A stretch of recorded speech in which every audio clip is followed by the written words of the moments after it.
Hello, everyone, and good afternoon.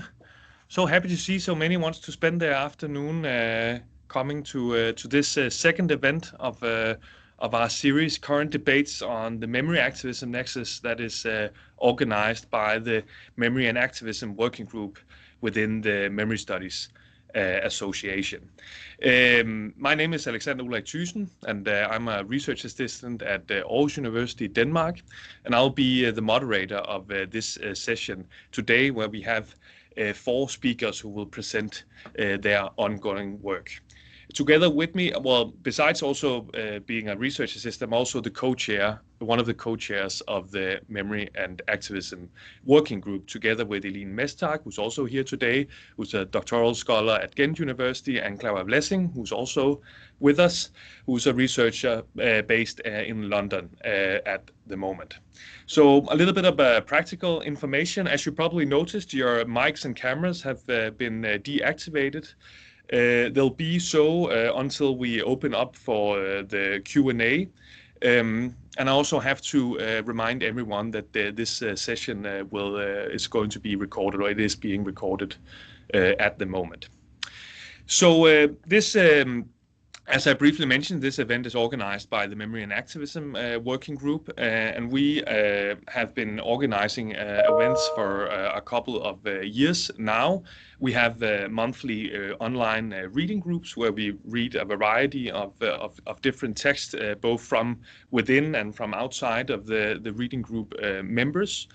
We also have a presence at the MSA conferences where we conduct business meetings. Lately, we were in Lima, where we also where one of our members organized a walking tour. Maybe some of you participated, and we're always happy to see new faces, and it's a very informal community. So if you have a desire to join, I will share when we start the first presentation. I'll share the link to our to a place where you can subscribe to our mailing list, so you receive information about upcoming reading groups and other types of events.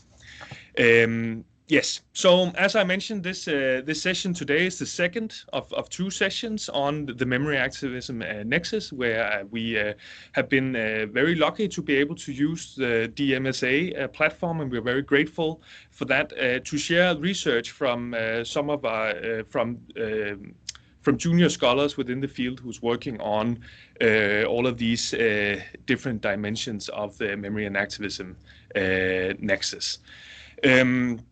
Last session, we had a strong focus on memory in activism and memory of activism. Some of that will also be present today, but here we also, in this session, will be talking a lot about memory activism. That has been also a dimension of the Nexus that's been worked on for very intentionally the last couple of years. For example, also impulsed by the publication of the Routledge Handbook of Memory and Activism, edited by Jenny Wustenberg and Ifat Goodman. Yes. So without further ado, I think we will go on with the first speaker. We have 4 speakers with us here today, and the program is that we will have the 4 presentations. There will be 15 minutes each. And then afterwards, the speakers will have the opportunity to discuss among themselves for a brief moment of time, and then we'll open up the floor for questions from all of you, which we hope you have many of. So that is the plan for today. Very excited to see that we are so many here. So I'm just very excited to present our first speaker, who's going to be Yara Haskell. Who's a video artist and researcher, and the central themes of her work are the connections between the placement and displacement of minor memories, rebellious mourning, racial violence, and their transgenerational affective constellations. Yara has studied experimental film, art and media at the Berlin University of Arts and Hamburg, and she also holds a master in museology and critical theory from the PEI studies program at the Museum of Contemporary Art of Barcelona. and also the University Autónoma in Barcelona as well. And she recently completed her dissertation in the Visual Cultures Department at Goldsmiths, University of London, with a scholarship from the Rosa Luxemburg Stiftung. If I'm correct, Yara will be presenting results of her doctoral research. So go ahead, Yara. The floor is yours. Hi. Thank you. Thanks for having me. It's a pleasure to be here with you all. I will share my screen and hope that it works. Can you see the presentation? Give me yeah, right. Thanks a lot. I will start right away because time is short. So our grief, our feelings, our words or actions, images or practices can open up cracks in the wall of a system and can also pry open spaces for contestation and reconstruction, vulnerability and strength, empathy and solidarity. It can discomfort the stories told from above that would have us believe we aren't human or deserving of life-affirming lives, or for that matter, life-affirming death. Cindy Milstein is a social organizer from the US. In this presentation, I will touch briefly on the main roots of my conducted audiovisual research, which I dealt in the framework of my PhD, called Assembly of Sleepless Matter in the Visual Cultures Department of Goldsmiths, London. So, forgetting is part of remembering, that is to say, blind spots and gaps are embedded in the memory itself. Revising the past events retrospectively means that constellations of times and space become actualized in the present. The past is foremost fabricated out of historiographies of the victorious, evoking linear narratives that represent national identity and political conformity. That's where I quote the concept of history from Benjamin, which I'm departing on into my two case studies. That is why over centuries, indigenous people, minorities, colonialized people have raised their voices to narrate their unacknowledged and silenced collective memories that point to the gaps in dominant, colonial, imperial, or national tales within official historiography. And that's, of course, the background. We are dealing with collective memory in terms of Halifax and Young, Redstone, and Hodgkin. Departing from this, for me, memory activism involves new insights into question of responsibility and care practices against the grain of official and commodified remembrance practices. So my primary method was built on a kind of a multidirectionality following Michael Rothbard, meaning that means to act against a framework that understands collective and public memory as competitive memory, but instead works with analogies of bridging different places, case studies, and struggles for justices together. So the suggestion is that one history not necessarily erases the other. That is, I quote, to consider memory as multidirectional, as subject to ongoing negotiation, cross-referencing, and borrowing as productive and not privative. Thus, thinking of collective memory and group identity beyond the notion of identities and memories that are pure and authentic, differentiating between we and you bears the potential to create new forms of visions of justice. So my two case studies start in Greece and are connecting two case studies in Greece in that sense. The first one, I focused on these two cemeteries. So basically, I'm starting from the vanished Jewish cemetery in Thessaloniki and the recent so-called refugee cemetery in Lesbos. Both sides unfold insights about the vulnerable relation between the dead and the living. Foremost, this comes through my own years of research, what I did in terms of my family history that from my paternal side, the erased history of Jewish Thessaloniki, which was here the biggest 500 years old Sephardic Jewish cemetery in Southeast Europe that was gradually expropriated during the Ottoman times and further in the name of progress and modernization after the Great Fire in 1917, building a kind of, in the transition of the nation state of Greece in the 20s. It became a contested topography in that sense. Further, during the German occupation, it was completely erased in the interest of Greek collaborators and, of course, the Germans, and it was the harbinger of the Holocaust in Greece. The making of modernity in Greece, together with the building of the nation state with crypto-colonial dependencies to the part of the great powers in Europe, played a crucial role in how the Jewish community became so-called minorities stylized as traitors and assumed loyal to the Ottoman enemies. In this sense, my inquiry about the Jewish social history and memory of the city is built on my own years of long search for names and traces of family members that died before and during the Holocaust. The Jewish cemetery can be considered as a vanished archive of former communities' life, which was completely erased during the construction of the Aristoteles University, which is built on the cemetery on the top of it. The consequence that it makes it until this day very difficult to reconstruct the memory in the first place. The complete erasure of traces and what remains of former life, including the reminiscences of the dead, have been vanished, was intensively discussed in Holocaust studies, and the dispersed tombstones in the cityscape. I was addressing this in a first video essay that I generated out within my thesis as a practice-based framework. So in this sense, I start to see analogies of the current situation of the undignified death and of transit migrants in Lesbos, which are abandoned and made to disappear and little taken care of. The question of opaque policies and the abuse of power by government and the European Central Powers, from funding to the nation state until today's ruins of neoliberal post-austerity, runs through my research and making it clear who's grievable and who's not.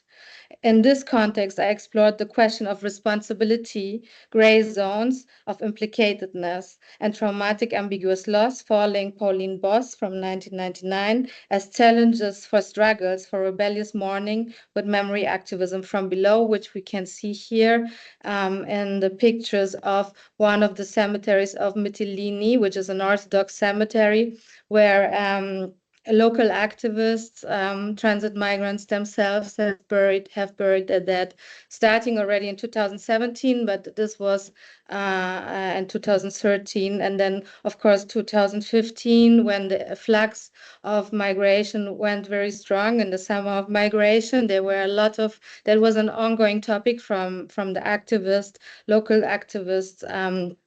On the island, which was a major topic, the question of the dead, which was not told in that sense, the story from the side of the social movement.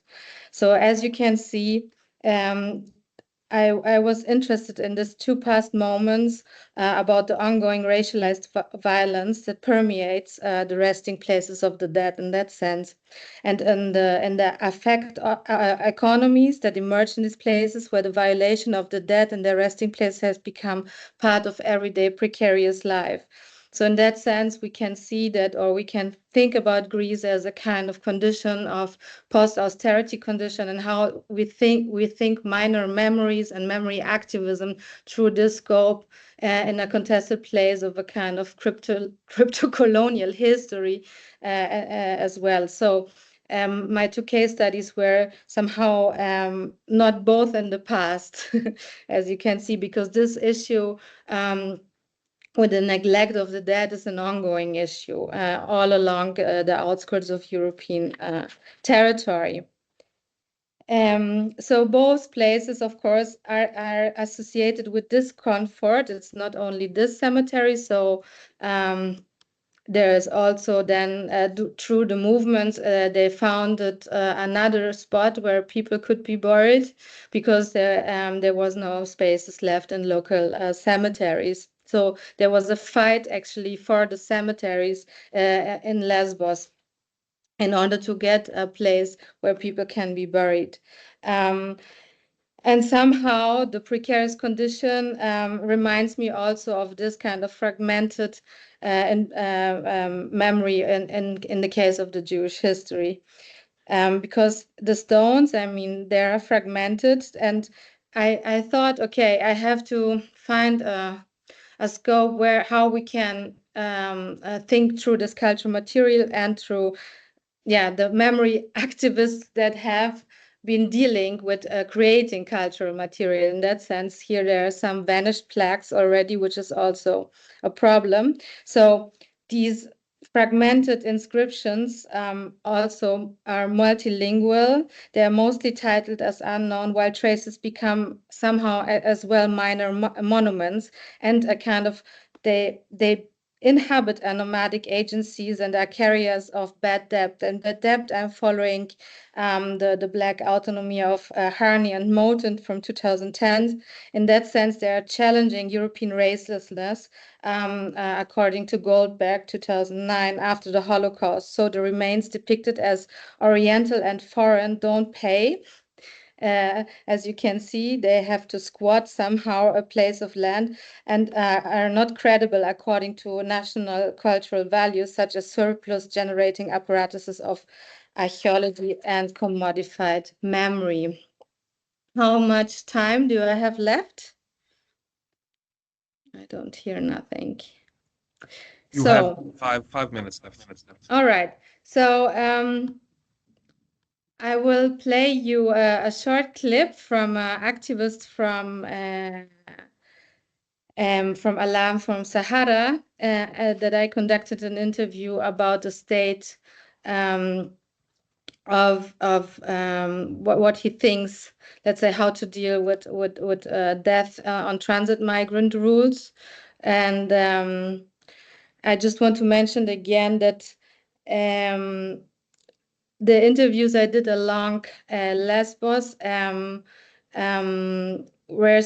are some kind of a social history that is completely denied in official narrative when it comes to migration and border studies. And I think it's very important to think through the scope of the affect of death, which it's inherently a tool for memory activists because it's so much needed that the engagement in mourning as a social function, as Asman thinks it through, like modes of thinking, education, and sociality, and the acknowledgement of loss as a kind of ethical responsibility, the grieving processes, and somehow the rebellious mourning that brings people together out of this need, out of these losses. So I will play the video. Aujourd'hui, le désert est devenu un cimetière. La Méditerranée, pareil. Franchement, j'ai traversé le désert, hein. J'ai été migrant. Et en plein désert, il y a quelque chose qu'on ressent. On ressent des voix, on entend des voix, on ressent des frissons. Parce que quelque part, il y a les esprits des gens qui s'y trouvent. Il y a les esprits des gens qui se baladent parce qu'ils ne sont ni arrivés, ni retournés. Dans mon convoi, il y a eu des cas de mort. On n'a même pas eu la force de les enterrer. Dans le désert, il n'y a ni fleurs, il n'y a ni corbillard, il n'y a pas de cérémonie funèbre, il n'y a que des chuchotements de peur et des pleurs étouffés. Aujourd'hui, il faut à un moment donné, comme le dit la tradition humaine, que des personnes qui rendent l'âme, qui décèdent ou qui meurent, que des personnes soient au moins bien accompagnées dans leur dernière demeure. J'ai parfois des larmes aux yeux quand je vois les corps revenir de la Méditerranée. Parce que la mer rejette tout ce qui est sale. C'est le déchet que l'Europe renvoie. C'est des personnes, c'est des membres de famille, c'est des parents, c'est des enfants, c'est des oncles que la mer renvoie. Ils ne sont pas arrivés et la famille n'a plus de nouvelles. Ils ne peuvent pas retourner. On les enterre parfois dans des fosses communes. Et selon la tradition africaine, enterrer dans une fosse commune, ça devient un endroit hanté. Parce que les esprits se mélangeront, les esprits se bagarreront tout le temps et ça deviendra un endroit hanté. L'Afrique n'a jamais enterré ses enfants dans ces conditions. il faut que l'Europe respecte, au moins, même si l'Europe ne voudrait pas que les Africains arrivent chez eux, qu'au moins que l'Europe respecte la dignité humaine. Parce qu'aujourd'hui, la valeur monétaire, les finances, l'argent est au-dessus de tout. L'Europe a mis l'argent et les richesses au-dessus de la valeur humaine africaine. Et c'est ça que nous déplorons aujourd'hui.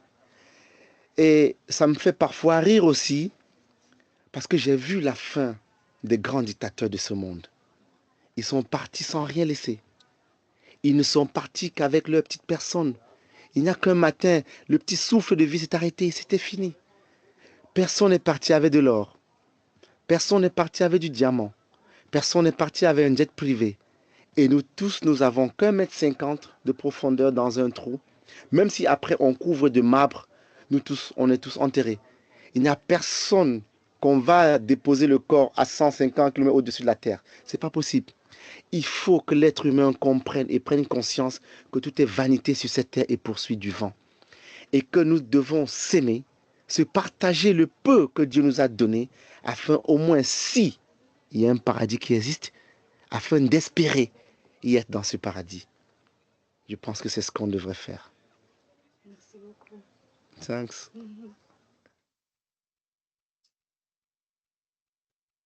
Yes, and to end, usually I end with this video because he says everything in that sense.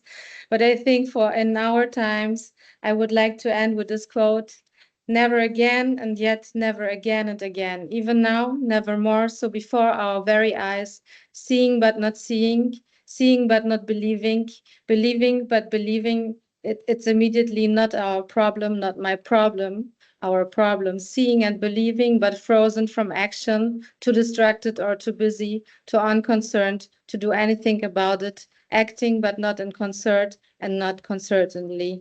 And this I will dedicate to the situation in Palestine and Israel. Yes, and thank you for listening. Thank you so much, Yara. That was very interesting. Yeah, we will move on now to our next speaker, who is Marit van der Wardenburg, who's a PhD candidate at the Institute for Cultural Inquiry at Utrecht University. And she's also a member of the Utrecht Forum for Memory Studies. And her project, Between Remembrance and Appropriation, Transcultural Circulations of Poetry and Song, regards the conditions under which the cultural transmission of heritage from one cultural group to another becomes the subject of objections or public objections. And Marit's project looks at the topic from the perspective of cultural memory and translation studies, and particularly focus on contested translations and reuses of spirituals and spoken word poetry. And Meryl will be presenting a paper titled When Memory is Contested, Relating the Memory-Activism Nexus to Cultural Appropriation Debates. So the floor is yours, Merit. Thank you so much. I'm sorry to interrupt. Yara, can you stop sharing your screen first, please? Thank you. I'll share mine now. Can you hear me properly? Yes, we can. Okay, that's great. And can you see my screen? Yes. Okay, perfect. Well, thank you for the introduction. It's very nice to be here. So yeah, as introduced, my work focuses on the role of memory and remembrance in contemporary debates about cultural appropriation, which can be defined roughly as the taking of something, styles, practices, artifacts produced by members of one culture by members of another. And of course, we can think about the extent in which it's helpful or even possible to think about cultures in such a delineated way, but that's how it's often defined. As poet Paisley Rachtel suggests in her 2021 book on the topic of appropriation, what people are fighting over aren't the products of culture so much as the historical memories that get attached to them. when she's talking about cultural appropriation. So in that vein, I argue that when objects that are considered to belong to one group's cultural heritage are appropriated and consequently contested within that context of appropriation, we can think about that in terms of memory work. That is the active consideration of what do we remember when we reuse these objects, and how can we perhaps reconsider our practices regarding that reuse. And today I'd like to think through those processes in terms of memory activism. So whereas memory in activism is often seen as the mobilization of memory for the political agendas of activists, and memory activism highlights activist attempts to steer future remembrance, appropriation debates show that sometimes it is specific afterlives of memorial objects or styles that become the center of activist intervention. And today I explore the extent to which debates surrounding cultural appropriation may be understood as memory activism. And I'd like to suggest that instances of cultural appropriation can perhaps be interpreted as a specific form of memory activism in which actors reinvest the cultural transmission of popular cultural objects with forgotten or neglected memories, as it were. Doing so, they not only steer remembrance in a general sense, but also steer remembrance as linked to the transmission of particular objects. So I will do that today through the cultural object of the spiritual, which is one of the genres that I'm researching. And it's always very different depending on where I'm speaking, what knowledge there is of the spiritual. So I'll briefly give some context of the spiritual. And for those interested, there's some wonderful scholarship that I could recommend if you'd like to know more, but I'll just give some context here.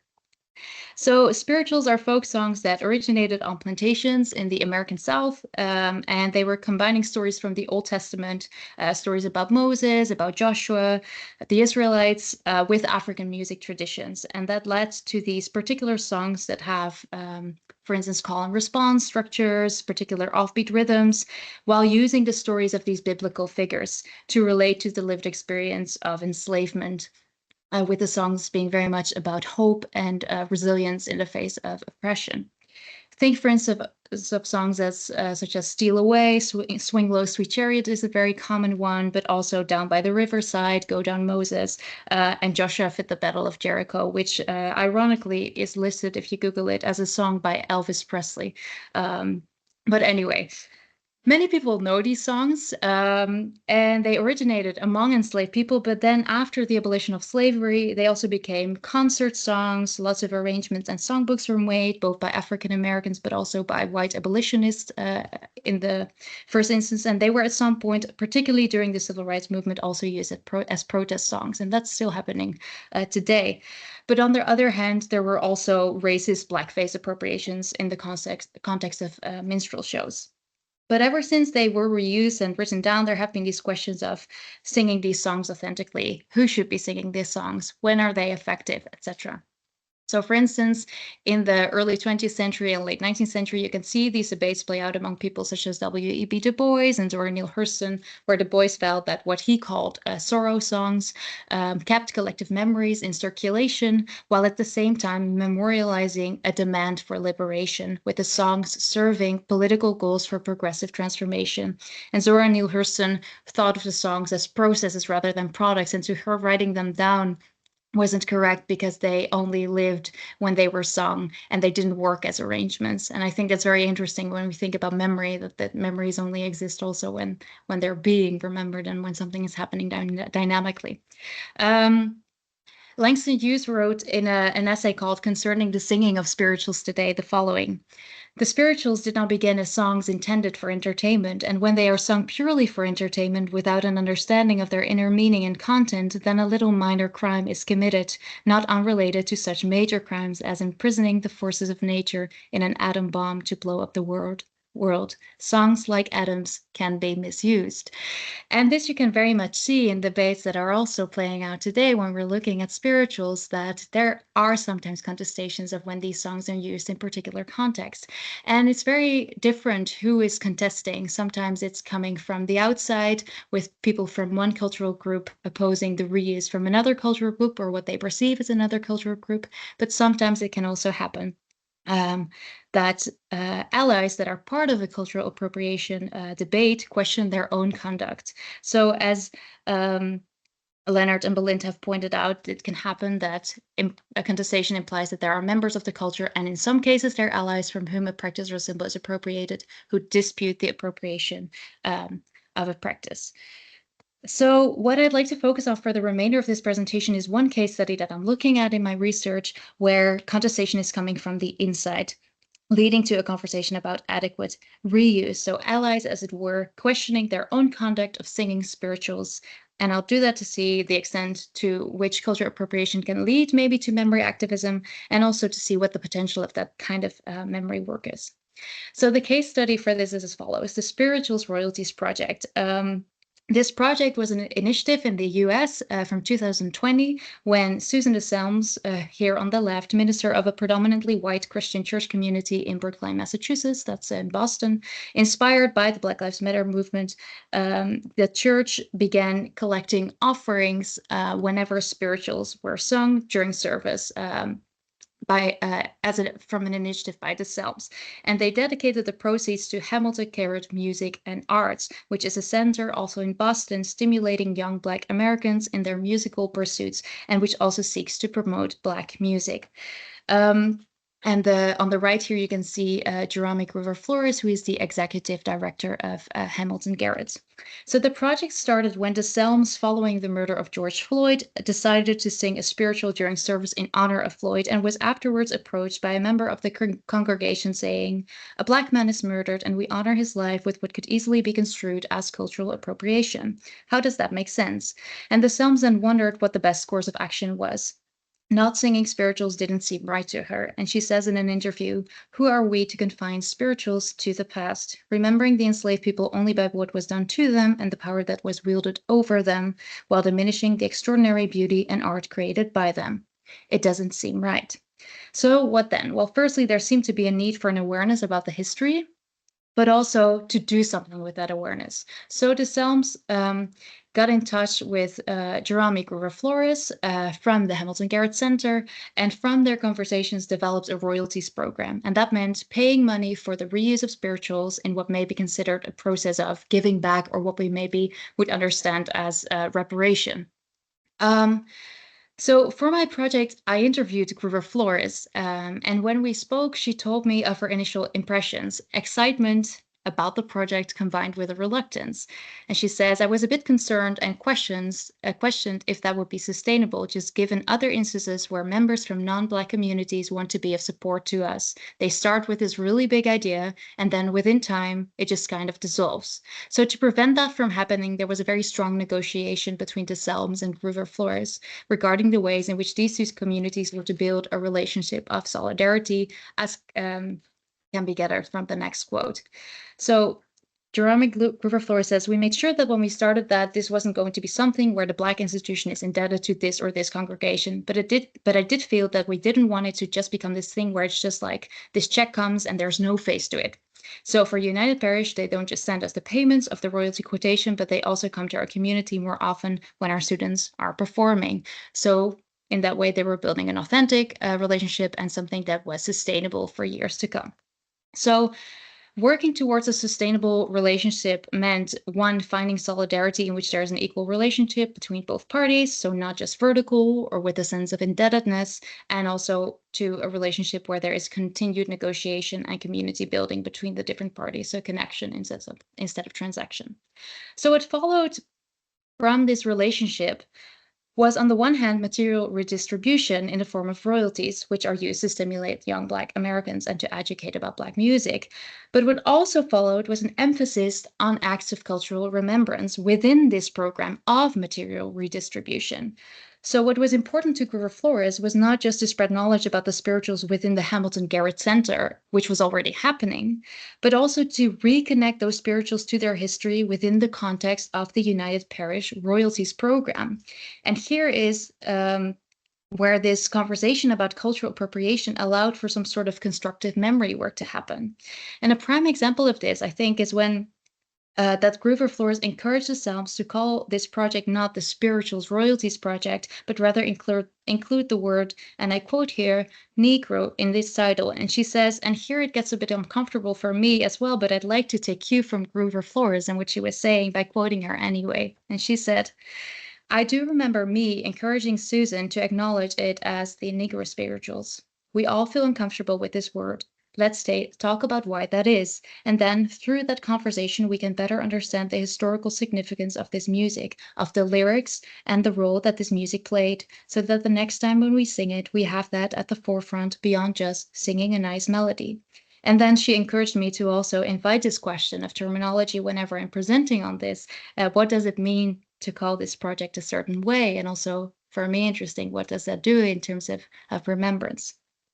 So the Royalties Project set other projects in motion all over the US, where in most cases there was a very strong sense of let's learn about the history of the songs, let's remember and honor unnamed enslaved people who composed these songs, while also collecting money and using that for racial justice.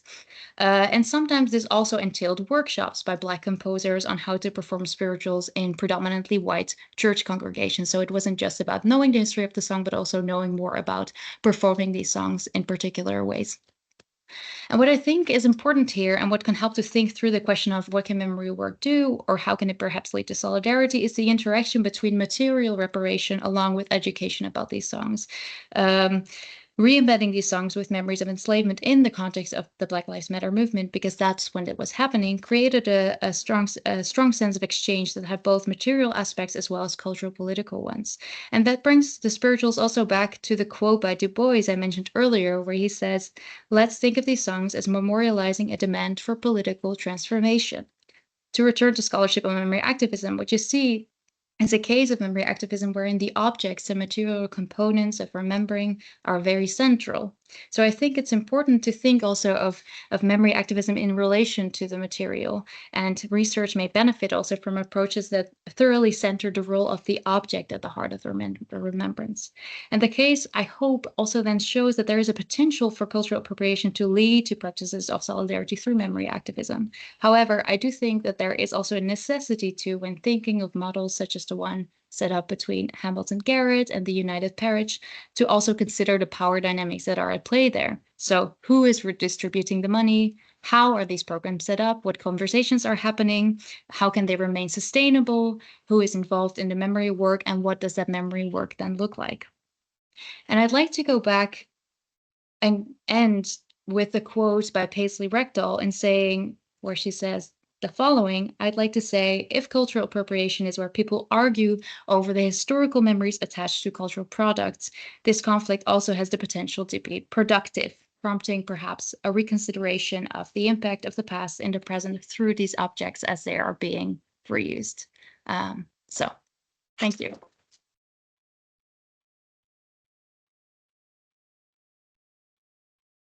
Thank you so much, Mari. That was really interesting. I will. We're now coming to our third speaker of the day, who's Pablo Pamplona, who's a PhD student in social psychology at the University of Sao Paulo in Brazil. Pablo is researching the metamorphosis of memory and memory work in social struggles in the southern outskirts of Sao Paulo. And his contributions to the field of memory studies includes attending the Memory Studies Association conferences in Lima and in Newcastle, along with also participation in the Mnemonic Summer School in 2024. And on a social level, Pablo is also engaged in activities with the Anadia Center of Memory of Popular Struggles. And today, Pablo will be speaking about metamorphosis of memory in Brazilian grassroots social movements. And we have had a little bit of technical difficulties with Pablo's presentation, so we'll try to see if it works. But please be patient. As you all know, teams can sometimes be a hard collaborator in these kinds of things. So without further ado, Pablo, the floor is yours. Thank you, Alexander. Thank you all for coming. I'm glad to be here, for the opportunity to be here on this amazing panel. I just finished my PhD, and this presentation is somehow an extension of it. I changed a little bit the focus from my abstract, and I'm not going to delve into my theoretical approach too much. Instead, I'll focus on the commemorative practices of 3 generations of social struggles: the base Christian communities, with two examples from the 70s, during the Brazilian dictatorship, and the landless and homeless workers movements. Now, since it can be a little bit difficult to follow me while I read, because of my accent, of course, you can follow it in the slides. Katarina, please, the first slide. Can you see the slides? Yeah. Mhm. You can go to the next one. Thank you. So, since the most violent phase of the Brazilian dictatorship, the late 60s and early 70s, a large number of grassroots social movements were raised by the base Christian communities, a form of communitarian organization that was promoted by progressive sectors of the Catholic Church. Each SAB is composed by a small group of working class people who meet to hold religious celebrations and to discuss and take action on their neighborhood problems. It's estimated that in the 80s, there were around 70 to 100,000 SABs spread throughout Brazil, which means that it was probably millions of people organized on SABs.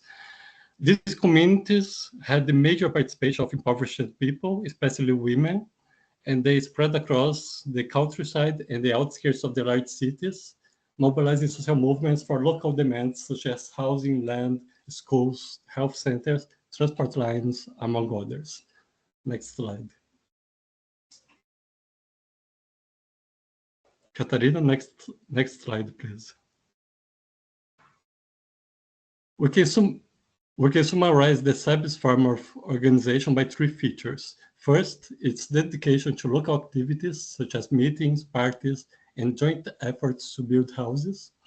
Second, the democratic articulation between different territories from the bottom up. And third, the religious practices of remembrance. According to their reading of the Bible, the Christian project itself is one for the liberation of oppressed peoples. They developed their own form of liturgy and would make explicit associations between the stories of the Bible and the reality of the people. Much of their celebrations were prepared and carried out by liturgy teams made up of people from both the church and the community. Next. In a one-page script from June 72, the first Christian communities are evoked as a model of community life for working people.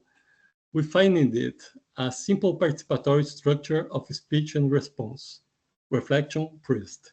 The life that Christians proclaim merges with the truth that gives us true liberation. Side one, let's say the left side of the church. Man is only a true man when he's free. Freedom is what makes man different from everything, different from things and animals. Side two, let's say the right side of the church. But man is only truly free when he's not a slave to his own money or the money of others, when he's not a slave to his problems, and above all, when he's not a slave to his mistakes. Next. Another celebration script. By the way, I didn't mention these two celebration scripts I'm mentioning are both from the base Christian communities from the southern outskirts of São Paulo, which was part of my object of study. This one is for May 1st, 78. It has two structure. It have the structure and themes radically changed. While the 72 scripts were one page long and included mostly texts to be read together, this one is 4 pages long and have a much greater diversity of artistic expressions, such as 2 sambas, one song composed by a member of the community, and an indicative of a lecture about the history of May 1st. By the early 70s, when they were getting used to community organization, these communities from the southern outskirts would commemorate the first Christian communities. By the late 70s, they were much more organized in union struggles and in a large-scale cost of living movement, which you can see the photo of a public demonstration on the largest cathedral of São Paulo, the Cathedral of Sé. Because of that, because of this ongoing mobilization, they were frequently discussing work relations, exploration, and the high cost of living. Their liturgy changed according to their needs and demands of present time, and with their own processes of experimentation with memory. Next. The Serbs left a great legacy for the social movements that followed the Brazilian political opening in 1985 and established a long tradition of grassroots organization in Brazil. They are the basis of organizations of great political influence to this day, such as the Workers' Party, President Lula's party, and the largest structured social movement in the country, if not in the world, the Landless Workers Movement, which by its turn influenced the homeless workers movement. Just like the Serbs, these social movements are dedicated to local activities in their land and housing occupations, and they are articulated by regular regional and national meetings. Next. The MST, the Landless Workers Movement, also inherited the ritual practices of the Serbs, their popular liturgy, now converted into the concept of mystica, mystique. An MST booklet describes mystica as the force that animates militancy and treats it as a necessity for popular and organizational work. These descriptions point to its multiple meanings. Firstly, mystica as a force refers to the mystery of spirituality. It is composed of and present in all the liturgical and symbolic elements of the struggle, in colors, images, flags, songs, hymns. Secondly, therefore, mystica is materiality. It is a force that manifests itself in the intercorporeality of rituals and media. Thirdly, in a more practical sense, mystica or mystica session is an opening ritual, an act of celebration which brings together various images, speeches, and memories, usually with the intention of raising the spirits of the activists. It's usually performed at the beginning of activists' activities, such as in a meeting. You can show the first video, please, the MST one.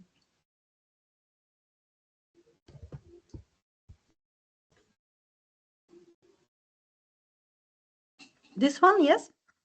Yes. So in this video, first you see a group of indigenous people with their instruments. On the back, you will see an army wearing green and yellow bandanas, which are of course the colors of Brazil. Later, you have this businessman bringing a vehicle with a skeleton on it. And it's written Vale, which is a mining corporation responsible for the massacre. I'm sorry, after the video, I explained the massacre. After it passes, two people lie on the floor. Near the end of the Mystica, you have this big snake monster or centipede monster, which goes around and eats everybody, while someone plays a song about how everything, and I quote, dematerialize and become money bills. You can see the effort, right? The dedication to crafting and visuals. By the end, people gather together and celebrate the continuation of the social movement. This Mystica has 60 minutes long, and it also had a lot of music and speeches. You can go. Soon you can show the MTST, the second video. Don't have to go back here. But just to explain to you, that performance you saw in the video is about the Eldorado dos Carajás massacre, which happened in April 96, when the military police of the state of Pará killed 21 landless workers. So, Catarina, you can now show the second video, please. This one has sound on it. Let's see if it works. Is this video, yeah? Yes.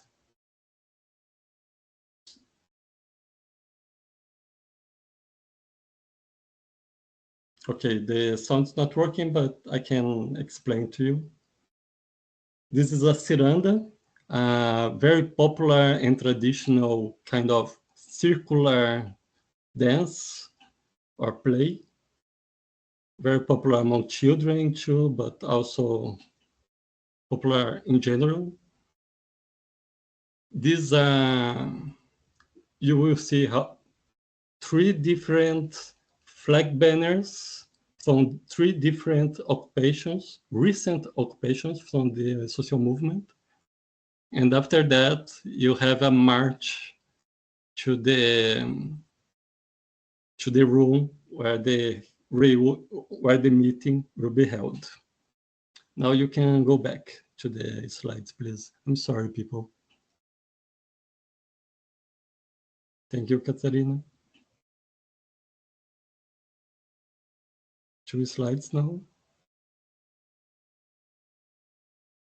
Can you see the slides? Yeah, you can go to the next one. This one? Yeah.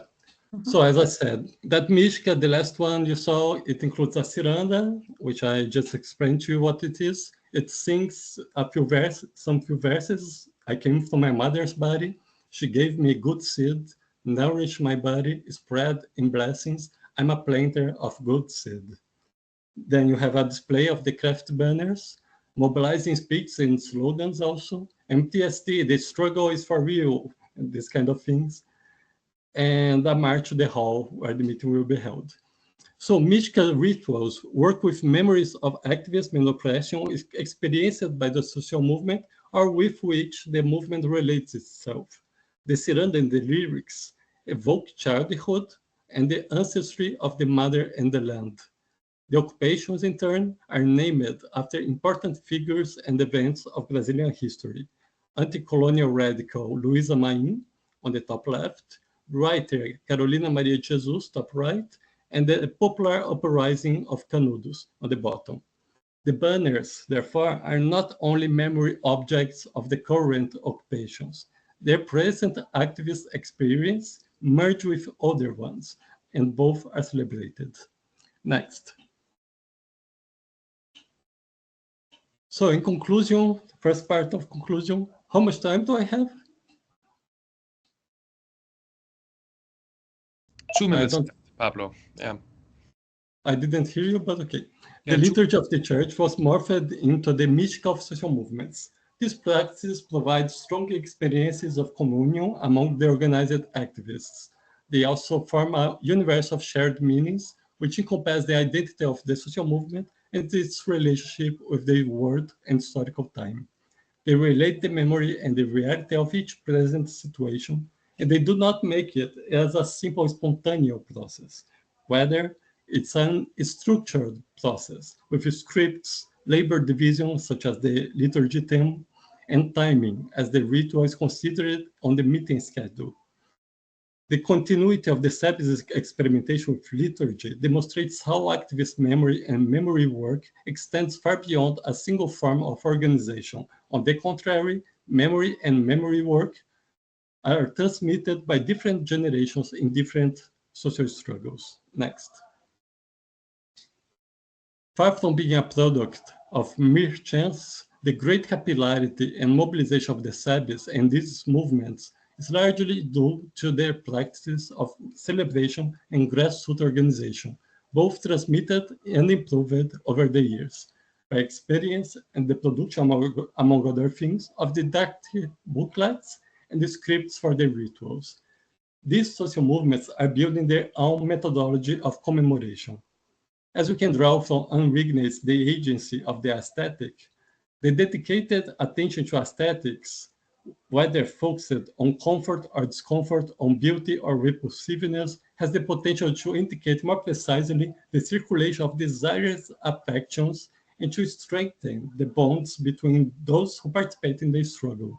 Artistic mastery and experimentation with method are important elements of advantage in the public struggle over social memory and civil rights. Thank you so much. Obrigado. Thank you so much, Pablo. I'm glad that it all went well with the slides, and everything.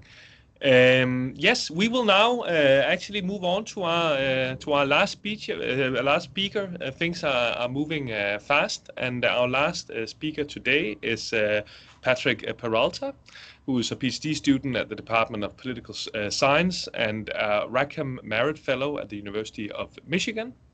He's also a visiting scholar in the Center for Asian Studies at Ateneo de Manila University.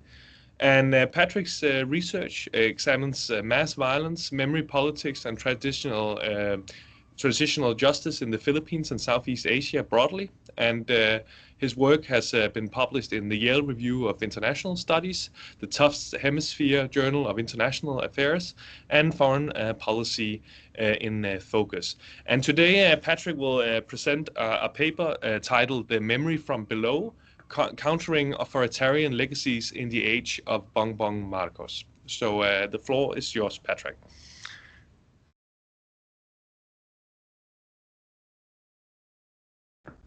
Oh, you should unmute yourself. Yeah. Okay, thank you so much, Alexander, for the introduction, and thank you to the working group for inviting me to present my work here today. So the title of my paper has changed since I last submitted. It's now called "Memory from Below: The Covert Violence of Bongbong Marcos." So just as an introduction for those who are unfamiliar with the context of Philippine politics, from 1965 to 1986, the Philippines was ruled under one man, Ferdinand Marcos Sr. And from 1972 to 1986, so for 14 years, the Philippines was ruled under martial law dictatorship, under which plunder and torture, enforced disappearances, and extrajudicial killings occurred during the regime. In 1986, after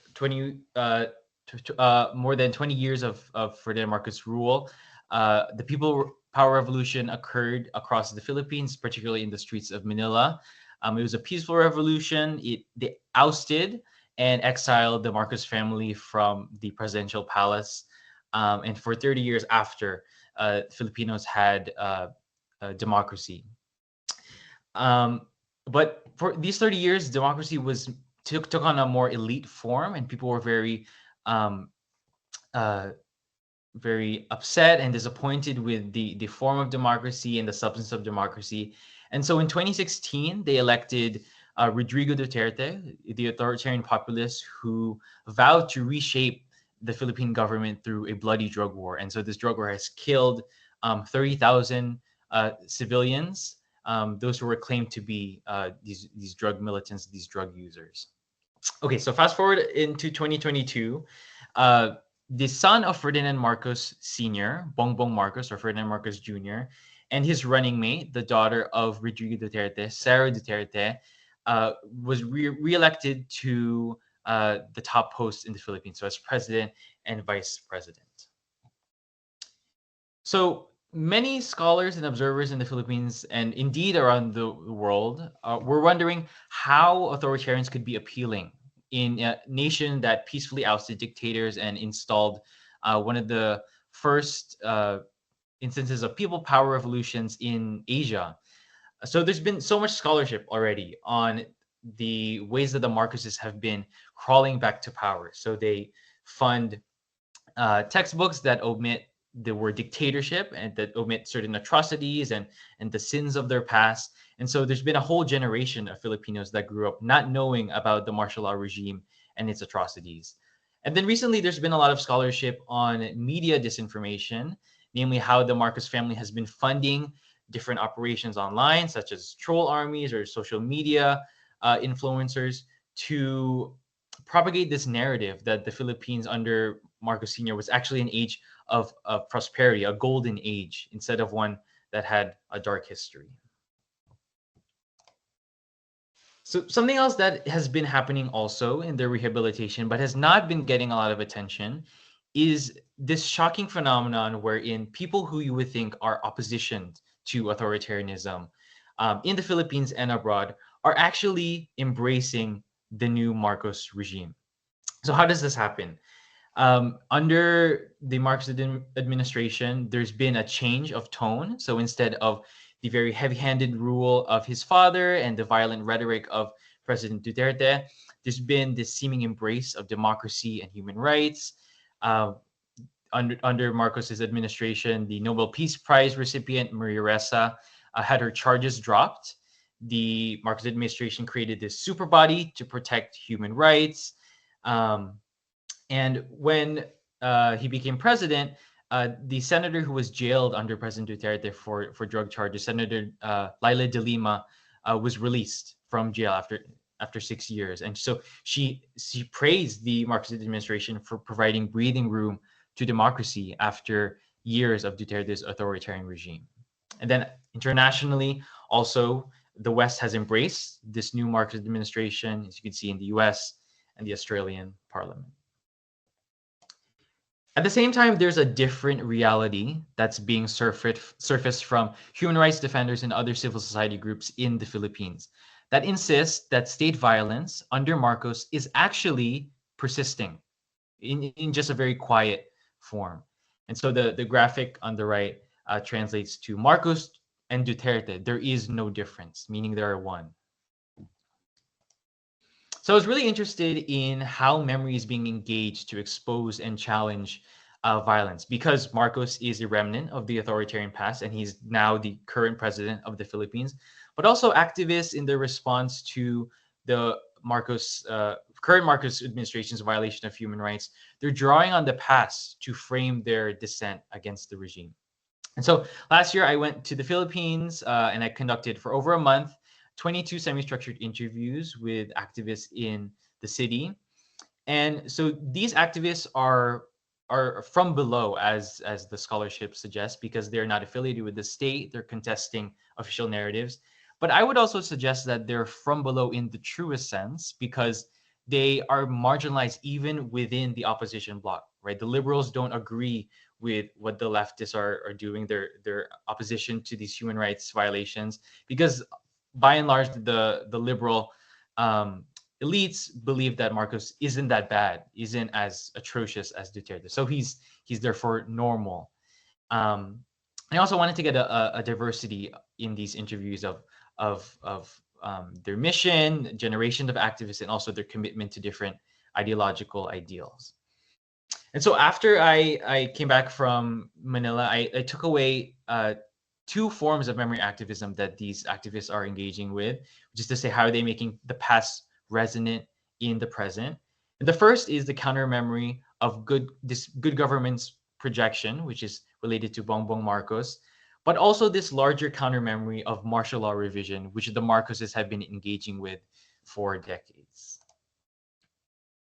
So first, related to the good governance projection, as you can see here, the current Marcos administration has been engaging in a slew of human rights violations that have not been prominent in the media or even in scholarship, but activists have been tracing and documenting all these human rights violations. And so for the sake of time, I'll just mention two big ones. So the most egregious has been the counterinsurgencies in and around the country. So these are mostly outside of Manila, so to say, outside of main attention. And so these have been in the form of aerial bombings on civilian communities that the military claims are actually leftist militants, communist militants. And they also take the form of forced evacuations, forced surrenderings of civilians, arbitrary arrest and enforced disappearances, torture, and extrajudicial killings. And you can see the graphic on the right, the extent in numbers of these violations. And so there's a historical angle to this that activists insist on. In the first Marcos regime, under the martial law dictatorship, the president convened a committee called Committee on Anti-Filipino Activities, framing leftist activity, dissident activities as against the nationalist identity. And this has formed in a way into current state apparatuses. As you can see here, the NTF-LCAC, the National Task Force on Ending Local Communist Armed Conflict, and also a law to ban terrorism in the country, which is in effect become a law to ban dissent and to crack down violently on dissent. And so Marcos has used these forms of state violence in his own governance. It has just not been announced in the media as much or drawn as much attention, but the violence, according to these activists, has actually increased. And then very quickly, the second form of violence that's continuing is the drug war that President Duterte started. So again, these are not happening in Manila, so they're outside of prominent view. But as of last week, I believe the numbers have been 920 died under drug-related killings under President Bongbong Marcos. And so, is there any impact for these reporting? So, in 2024, the Philippines and international legal groups, legal experts, convened the International People's Tribunal. So, this was a tribunal that tried the not only the Duterte administration, but the Marcos administration for violations of international human rights law. And they found Marcos and Duterte to be guilty. And so these findings of this verdict, this report, has been used as a resource by the United Nations Human Rights Council and also the International Criminal Court in their investigation of the atrocities under the regime.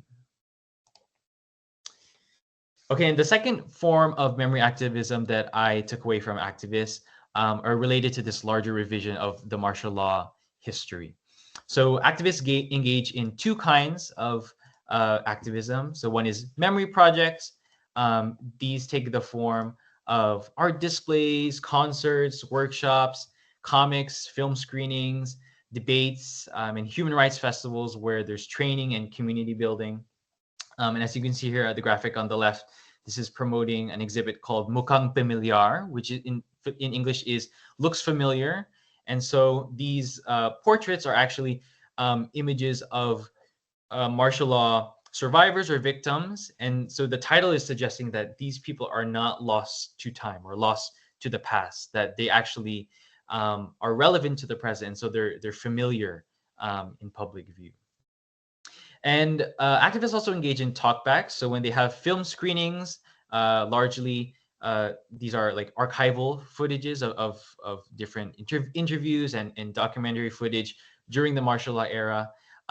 They don't just have these film screenings and then dismiss attendees. There's a Q&A with the audience members and the conveners in order to sort of bring the past into the present and analyze the ways in which the footage that they just saw is still relevant to the kinds of violence and corruption that is present in the Philippines. And I think it's important to emphasize too that activists engage in what they call disruptive kindness. So during the 2022 election, when Bongbong Marcos was eventually elected as president, the opposition would kind of lecture the masses, lecture everyday Filipinos and say, okay, let me educate you as to why human rights is important. Let me educate you as to why the martial law regime was bad for the Philippines. They would even send them PDFs of like information that happened. And so this was very off-putting to a lot of Filipinos, understandably. And so what they're trying to do in these talkbacks, in these memory projects, is still value people's experience during martial law, but present another view, another experience of how people lived and how people suffered and died under the dictatorship. And this has been successful.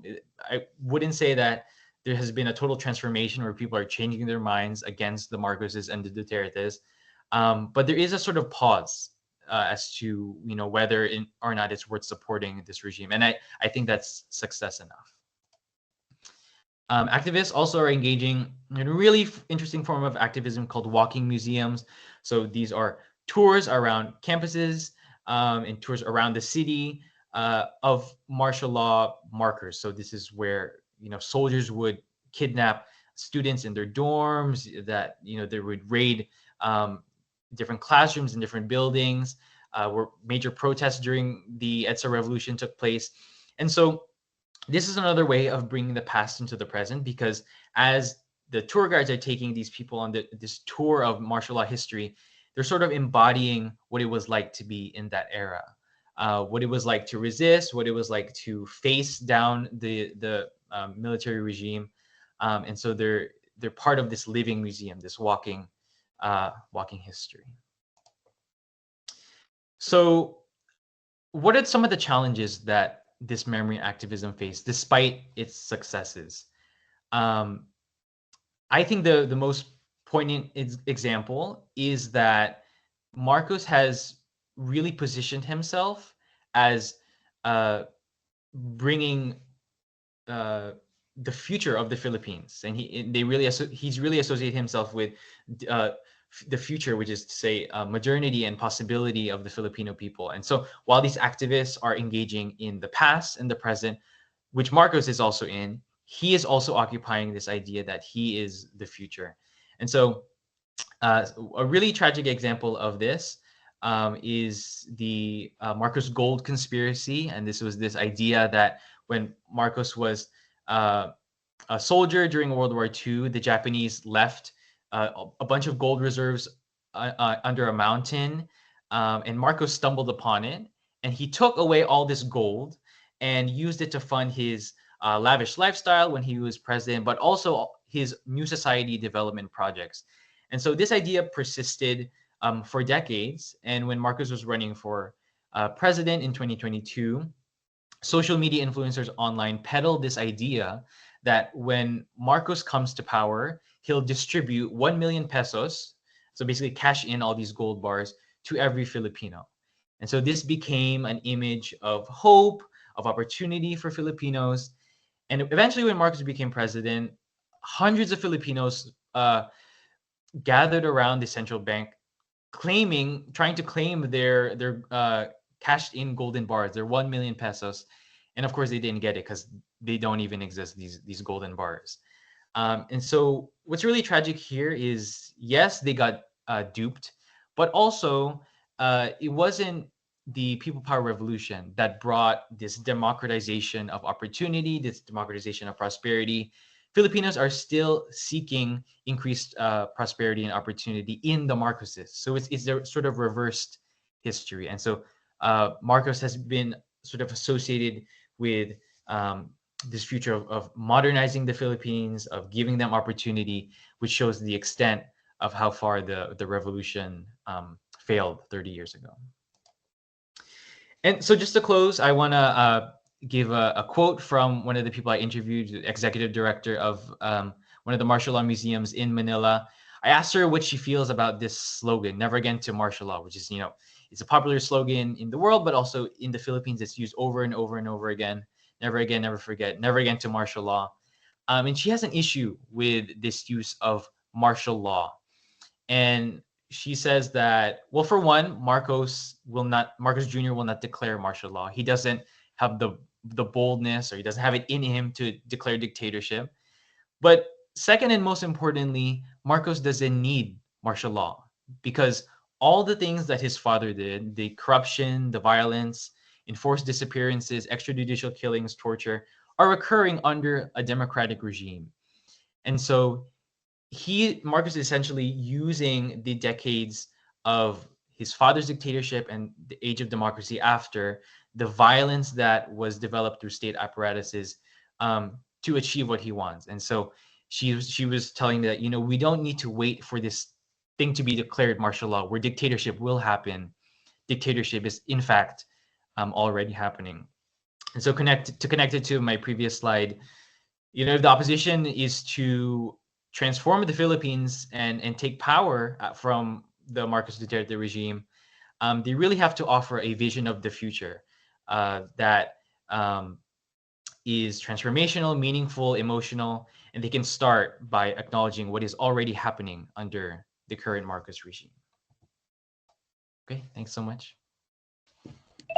Thank you so much, Patrick, for providing some valuable insight in the situation in the Philippines. So this marks the end then of our series of presentations today.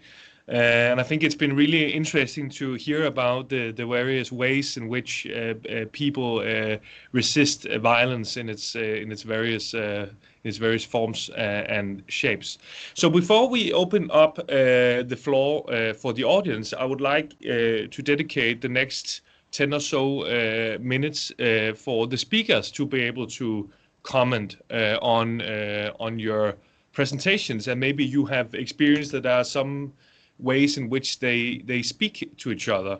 For me as well, I've been very struck by also the importance of materializing memory in different ways. I think that comes up in all of your cases. So I would like to maybe hear your perspectives on that. How important is it actually, this materialization of these narratives in various spaces, be that public spaces or maybe more intimate spaces? So I think we would open up with that.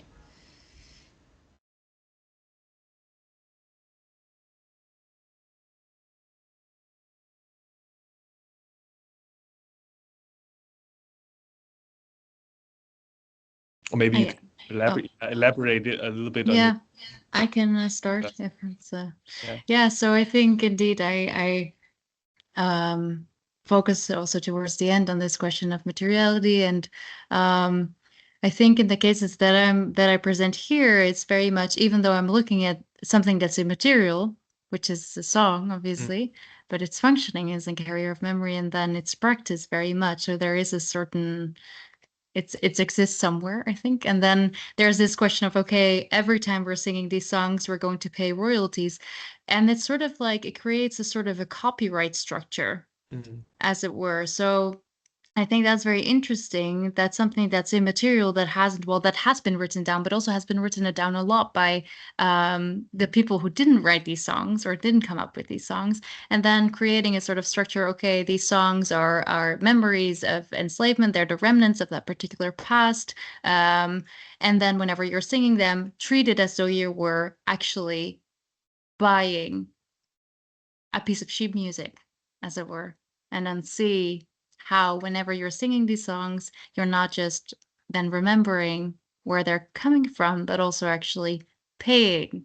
And in the discourse, it's very often also this question of we're now paying the descendants of the people who wrote these songs. That's also the discourse that you see quite a lot. We are the descendants, and we want to pay back and give back to the descendants. So that's the materiality that comes in there. In my case, I'm thinking. So I don't know if that answers your question, but I'm thinking that sort of, yeah.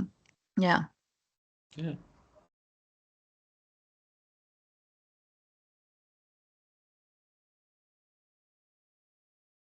Yeah, I mean, in the case of in Greece and the reminiscences of violence, I mean, it's the cultural material that is left. It's a kind of totally neglected cultural material, and in the case of transit migration, and a kind of an abandonment towards it.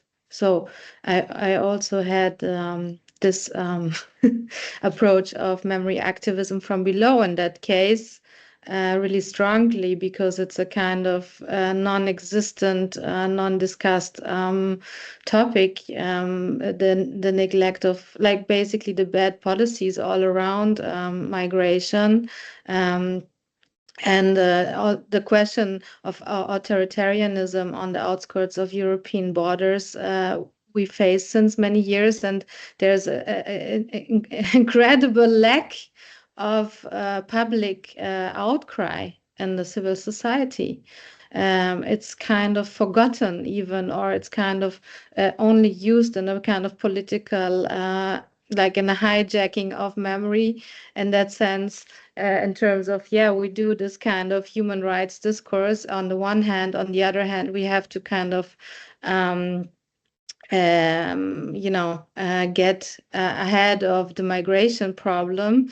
So there's a whole popular ultra-right discourse with very little support from civil society and social movements nowadays on the question of border death, and the neglect of the cultural material in that sense, or even the struggle in order to produce these places, to produce, I mean, dignified death in that sense, which is utterly a main question of colonial and racial violence. I mean, being confronted by premature death, as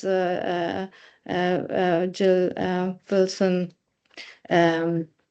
Gilmore says. it's utterly heavy. So the destruction of all possible traces is highly discussed in the Holocaust and in genocide studies. But I think we have to somehow find ways in order to adapt this to current situations of violence around the world, you know.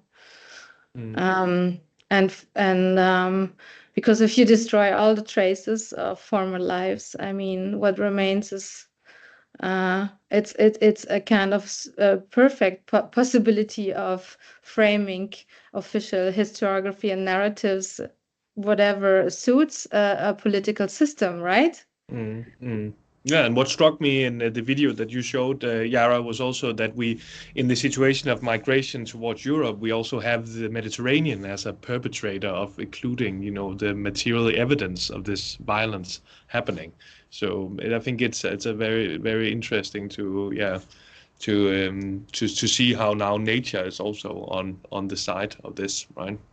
I don't know, Patrick or Pablo, if you have something to add about this. Yeah.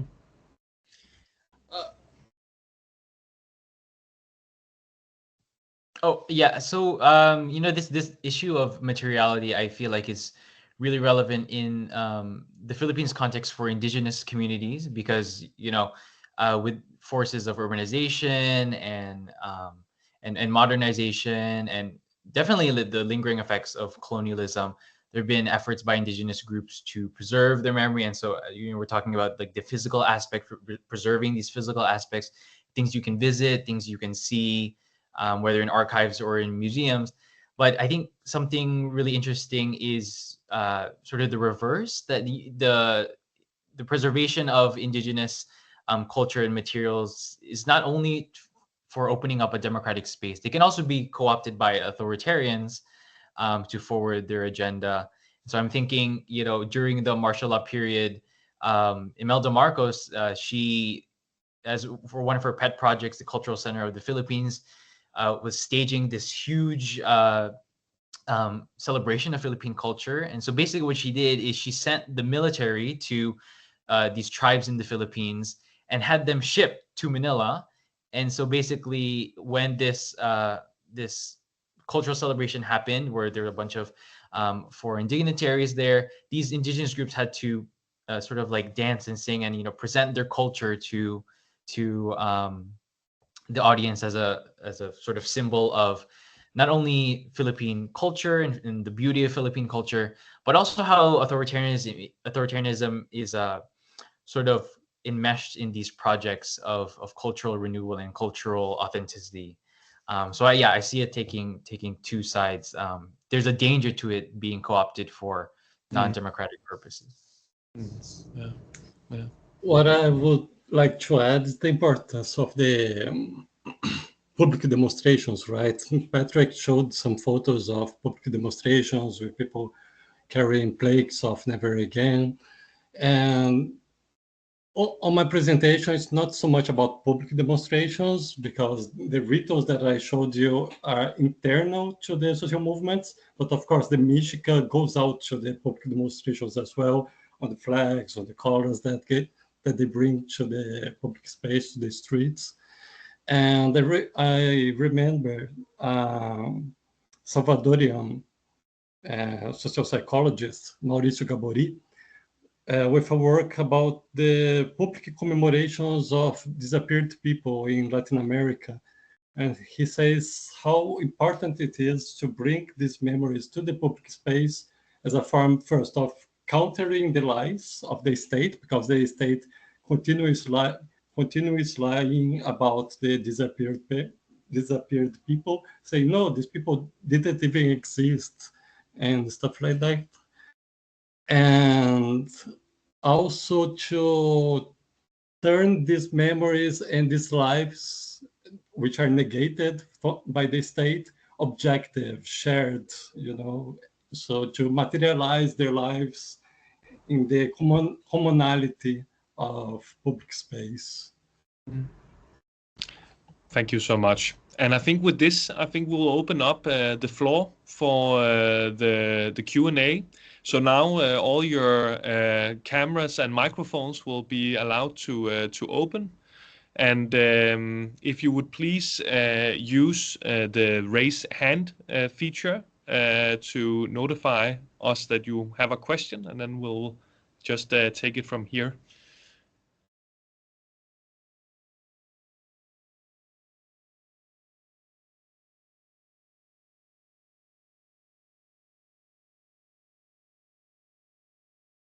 Let's see, or else we'll just keep on talking.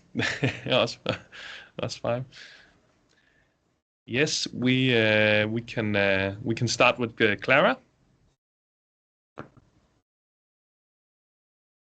Oh, you are muted.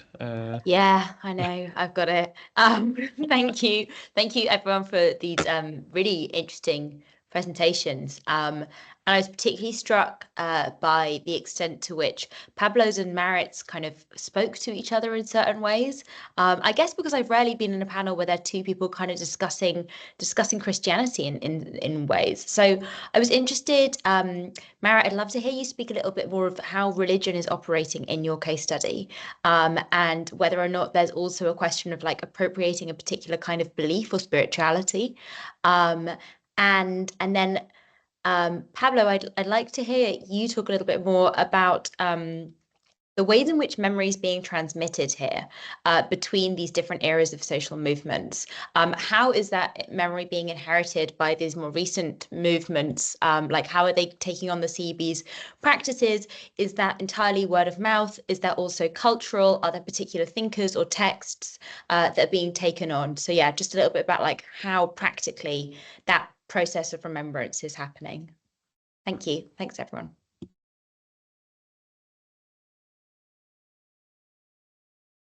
Shall I start? Yeah. Okay. Yeah, so thank you for that question, Clara. I also noticed that with only having 15 minutes, I tend to sort of not talk so much about the aspect of religion in there, which is obviously also a very big thing. And it's very, I mean, there are conversation also happening about the reuse of spirituals in secular context where it's like these songs aren't supposed to be sung without or not in the spirit of religion. But these cases is quite different, right? Because it's churches actually singing these biblical stories within the context of service within their congregations. And you were asking whether it's also about appropriating kind of belief or spirituality. I think what's happened with these songs is that they have become so big and they're sort of become incorporated in a larger understanding of Christian music. So they're part of hymn books. So they're also been co-opted in sort of a larger genre of religious music where it's not just about where they came from, but rather the fact that they are songs about religion and that's used in worship. What's interesting, though, I think, with this question, and I think it's important to highlight, is that it's also about the fact that the church played a role. The white church also played a role in, or the Christian church played a role in enslavement. So there's a double layer there also of implication. And that's very interesting, I think, is that first off, the notion of Christian duty plays a role in these royalties projects. So it's very much coming from, we have certain means and we can distribute them and we should do that in a way that is good and that promotes equality. So there's that.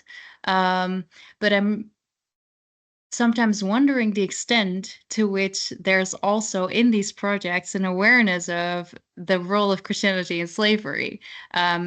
Because if compared to, for instance, during the civil rights movement, there was also the sentiment from churches in the US where they were very much thinking about, okay, how can we pay back or work through our history? And in these particular projects, I'm not always seeing it that much. So also it's interesting to see how the songs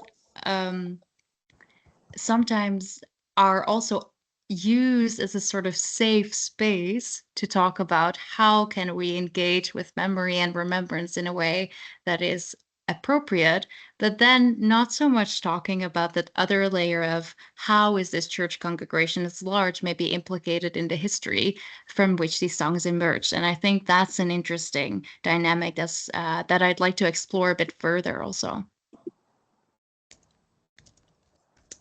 On my part, first of all, I would say that the landless workers movement are quite literally a continuation of the social struggles from the basic Christian communities on the fields.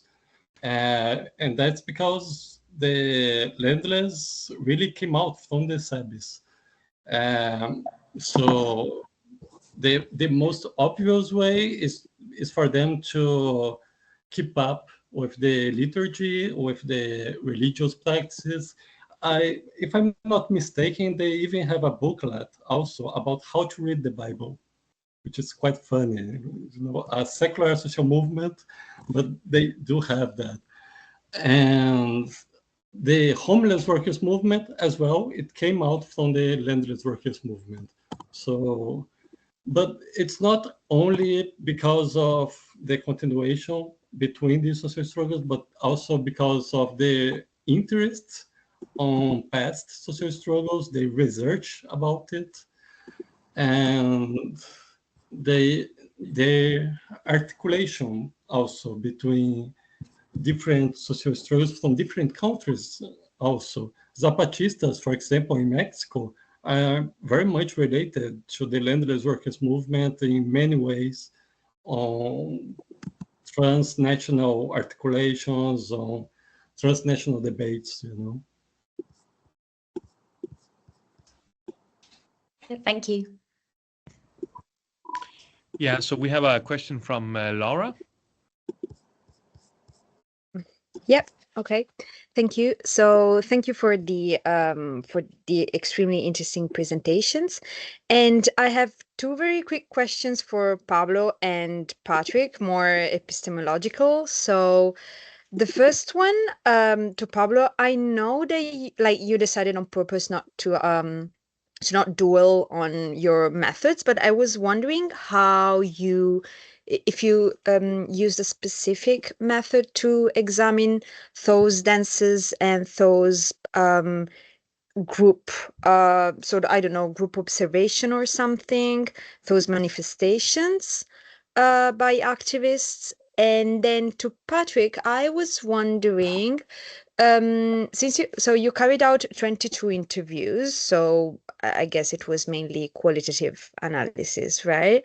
But I was wondering if you, by any chance, noticed any frictions amongst activists, or like if there was something that, yeah, wasn't really working among them. Yeah, thank you. So my presentation is just a part of my PhD, and it's also an extension of it. What I can say first about my PhD is it was a participatory action research, pesquisación participante, for anybody who speaks Spanish. And in a very broad way, I was invested in social struggles from the southern outskirts of the city of São Paulo. So I was near them, I was talking to them, participating in their meetings. Not the basic Christian communities, though, because they were mobilized in the 70s. But then in a more strict way, I collected a bunch of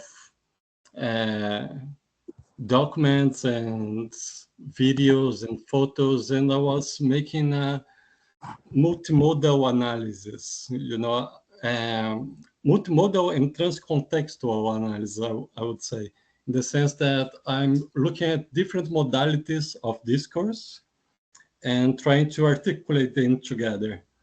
So to find common patterns between different modalities of discourse. So you have a video, you have a music, you have a booklet, you have a document, which is a script for a celebration. So for example, for this script, I don't know how it was read, how it worked there, but I can find some patterns on it.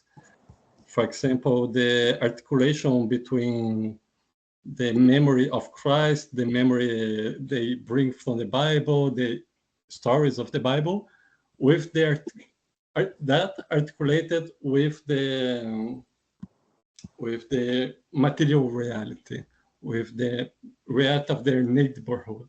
So they're talking about the cost of living because the prices were all going high. And they are talking about industries. There is a time on the second script that I showed, they make a pray for Christ, for there to be job for Christ in the fabrics. Because if there is job for Christ, there is job for the people. So it's all about common patterns, you know, and finding their own this different, yeah. Yeah, thanks, Laura, for your question. So with regards to friction among these memory activists, there was very little friction, actually, which was really surprising. There was one activist that I remember who, when I was interviewing him about this activism that he's engaging with from below, did not believe that Bongbong Marcos is engaging in a lot of these forms of state violence. So when I shared it to him that, like, did you know that the counterinsurgency is still continuing in more violent ways? The drug war is still continuing. There's still enforced disappearances. He was sort of struck by it. And so it was like a learning experience for both of us. But by and large, there is this consensus that Bongbong Marcos is still a violent leader, still a leader just out for his own personal and family interests. And so this finding is really unique because the predominant scholarship on the Philippine left, and actually I think on the left around the world, is that they're incredibly fractured, that it's fraught by ideological commitments, fraught by approaches, fraught by rhetoric. But among the majority of this activists, and so I'm going to include this guy who just, I guess, converted, there's this idea that Marcos cannot be normalized, that this is a danger to our democracy that's not being seen, not only by reactionaries themselves, but also by opposition liberals. And so, I think that's a unique finding, unique contribution to this not only public observation, but this idea in the scholarship that the left, because they're so fractured by division, that they have no future for electoral politics. I am not as committed to that idea. I find a bit more optimism because of what I saw in the field.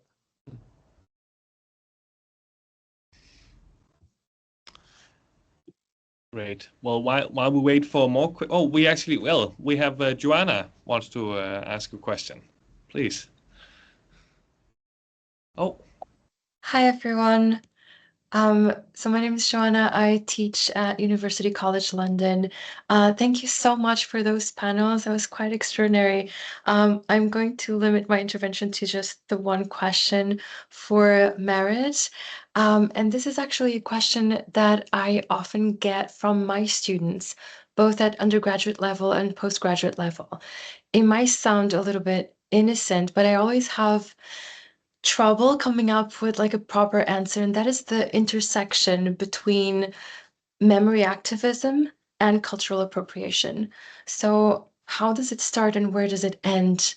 Especially when we're referring, for instance, to the Black community, because we tend to agree that, of course, cultural appropriation, we have to have a minority subculture, for instance, or a minority community, and then we have to have usually white settler colonial exploitative behavior towards said minority culture.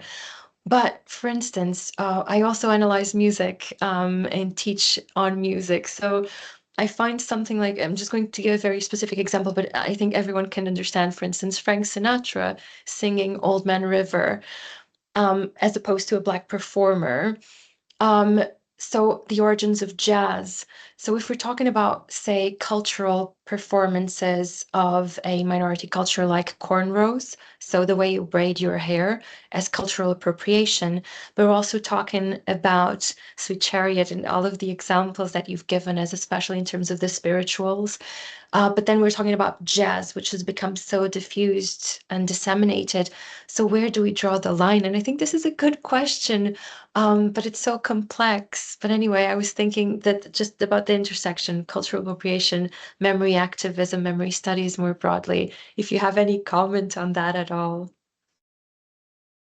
Yes, thank you. That's such a great question, but also such a complex question. But I think it's also something where I think when I was thinking about starting this project and it's sort of like it's endless, right? So like for instance, if I were to look at jazz music, that's incredibly complex to look at. And for me, so it was very helpful to be looking at, as it were, what I would say are maybe delineated reusable objects. So I think it's productive for me to say, okay, these are particular songs, they have particular forms, and yes, they are adapted, but then also they stay within a particular form, whereas jazz as a genre is shifting and changing all the time. And I think it's harder than to sort of pinpoint, okay, what's happening there, because it's been exchanged among different cultures, among different groups so extensively, and it's been shaped by that also. Whereas going back to particular, like your example of cornrows, I think that's different because it's also more contained in a way. Although I would find that very hard to research then also, because it's a style more so than an object, as it were. Having said that, I think this is a very difficult question. And where does memory activism start, and where does cultural appropriation, or how did you phrase it? Where does the one start and the other end? I think you can call a lot of things cultural appropriation, and I think a lot of that can be then memory activism, to try to reinstall that practice with memories. But I do think there are certain instances where things have developed also in such a way that they have gone beyond a particular context of memory, or they have moved and evolved in such a way that it's become wider than blocking the memories, or sort of blocking that reuse through a discourse of memory gets more difficult and harder when it's developed also in terms of exchange. But I think it's difficult. I don't think I could answer that question, but thank you for raising it. And I don't know if this sort of answers your question, but it does sort of maybe highlight where I'm coming from in trying to think through this, and where I sort of draw the line for myself to say, okay, I think I can research it in this context, but I think there are contexts in which this gets very, very difficult to do. I don't know if that answers that. That's great. That's great. Thank you so much. Yeah.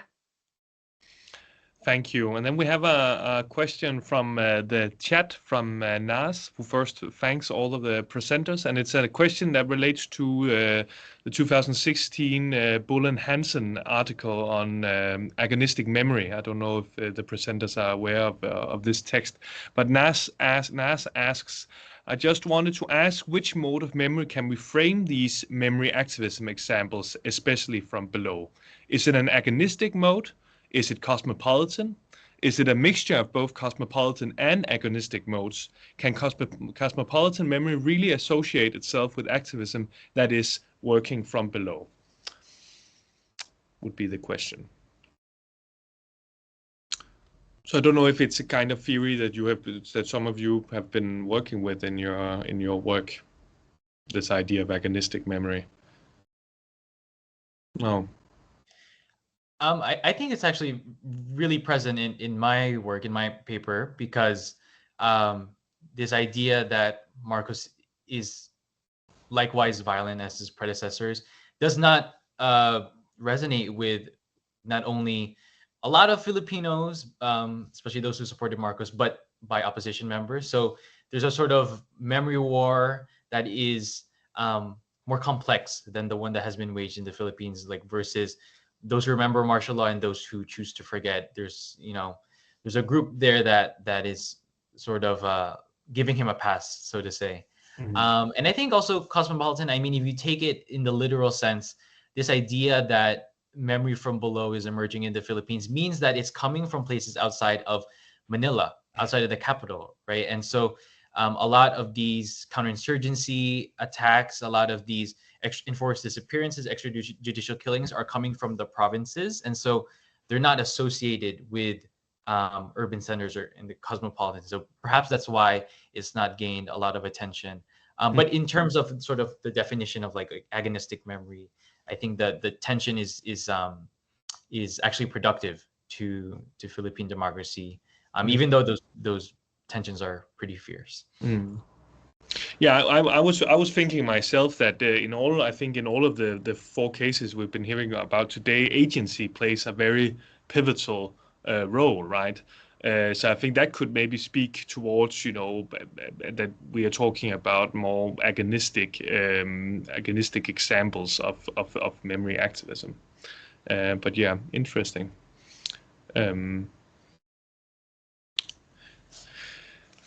If there's while we're waiting for a question from the audience, I would like to ask a question and use my privilege as the moderator just to do it out of the open. I was wondering if you could all reflect a little bit about the types of resistance that these memory activists that you're working with are faced with. And I'm talking about both resistance from hegemonic agents, but also I'm also thinking about maybe there's also more informal, one could say, like counter activists also resisting these kinds of memory practices that you've been describing.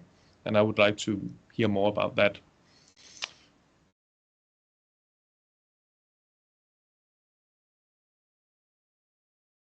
Okay, I can start. On my case, it's not so much about memory activists, because the landless workers movement their goal is the agrarian reform. The homeless is urban reform. So they're not aiming at memory so much, but of course they are working with memory all the time. And it's not even only with the Michigan, but also, for example, the homeless workers movement has a podcast that has, I don't know how much episodes, but I'm pretty sure it's over 100 of short episodes about past, about people from all over the world in activist history, And they, especially now in Brazil, we're very much discussing this proximity between the race of the far right and the military dictatorship. We have the I'm Still Here movie, for example, and we have a huge debate now. And these social movements are also investing on that, calling against the amnesty that some people from the far right are trying to give Bolsonaro, for example. So they are not only directed towards their main cause, which are agrarian reform and urban reform, but they are very much engaged in it also in all forms, podcasts, public demonstrations, media posts. So I think it would be difficult to list. Yeah. I mean, in Lesbos, I don't know exactly the date now, but I think, I don't know, maybe it was 2000 or 2019, I'm not sure. The Golden Dawn, members of the fascist party Golden Dawn or associates, they created a huge cross near the harbor.